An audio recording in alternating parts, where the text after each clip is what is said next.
1952 সালে ভারতবর্ষে অনুষ্ঠিত প্রথম লোকসভা নির্বাচনে উত্তরপ্রদেশের রামপুর কেন্দ্র থেকে কংগ্রেস প্রার্থী ছিলেন মৌলানা আবুল কালাম আজাদ। তার প্রতিপক্ষ প্রার্থীর নাম ছিল ভিশান চন্দ্র শেঠ। ভিশান চন্দ্র শেঠকে রিটার্নিং অফিসার মানে জেলা শাসক বিজয়ী বলে ঘোষণা করে দিয়েছিল 20,000-এরও বেশি ভোটের ব্যবধানে। তার সমর্থকরা ফুলের মালা, ফুল, মিষ্টি ইত্যাদি জোগাড় শুরু করলো বিজয় মিছিল করার জন্য। কোনোভাবে বিষয়টি জানতে পেরে জওহরলাল নেহেরু ফোন করেন উত্তরপ্রদেশের মুখ্যমন্ত্রী গোবিন্দ বল্লভ পন্থকে। তিনি বলেন মৌলানাকে জেতাতেই হবে। মুখ্যমন্ত্রী পন্থ তাকে জানান যে ইতিমধ্যে ফলাফল ঘোষণা হয়ে গেছে।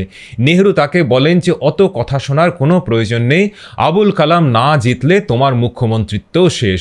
মুখ্যমন্ত্রীর নির্দেশে রাজ্যের তথ্য বিভাগের ডিরেক্টর ফোন করে জেলা কালেক্টরকে মানে ডিএমকে বিষয়টি বলেন। ডিএম বলেন যে আমি নিজেই ফল ঘোষণা করলাম, আমি এখন অন্য কথা কি করে বলবো। তাকে ফোন করে বলা হয় যে এরকম না হলে তোমার চাকরিও থাকবে না, মুখ্যমন্ত্রীও বদল হবে। তখন ভোট গ্রহণের নিয়ম ছিল যে প্রত্যেক প্রার্থীর নামে আলাদা করে ভোট বাক্স থাকতো এবং সেখানে ব্যালট পেপার ফেলা হতো। পরবর্তী সময় একই ব্যালট বাক্সে সবার ব্যালট পেপার ফেলার যে ব্যাপারটা আজকে শুরু হয়েছে সেটা কিন্তু তখন ছিল না। এবার জেলা শাসক বলপূর্বক কিছু লোককে বের করে দিয়ে ভীষণচন্দ্র শেঠের বাক্স থেকে বহু ব্যালট পেপার বের করে মৌলানা আবুল কালাম আজাদের ব্যালট বক্সে ঢুকিয়ে দেওয়ার ব্যবস্থা করেন এবং তাকে 20,000-এর বেশি ভোটে বিজয়ী বলে ঘোষণা করে। সেই সময়তে এখনকার মতো সংবাদ মাধ্যম ছিল না।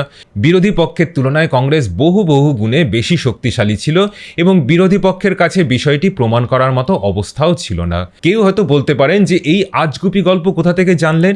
এই বিষয়ে আর্টিকেল লিখেছেন শম্ভুনাথ ট্যান্ডন। শম্ভুনাথ ট্যান্ডনকে সেই ছিলেন তখনকার তথ্য বিভাগের ডিরেক্টর, যাকে চাপ দিয়ে ফোন করতে বাধ্য করা হয়েছিল ডিএমকে। সিনিয়র জার্নালিস্ট প্রদীপ সিংহের কাছে শম্ভুনাথ ট্যান্ডনের এই পুরো ব্যাপারটা জানা যায়। স্বাধীন ভারতবর্ষের প্রথম ভোট লুটের ঘটনার এটাই হলো পূর্ণাঙ্গ বিবরণ।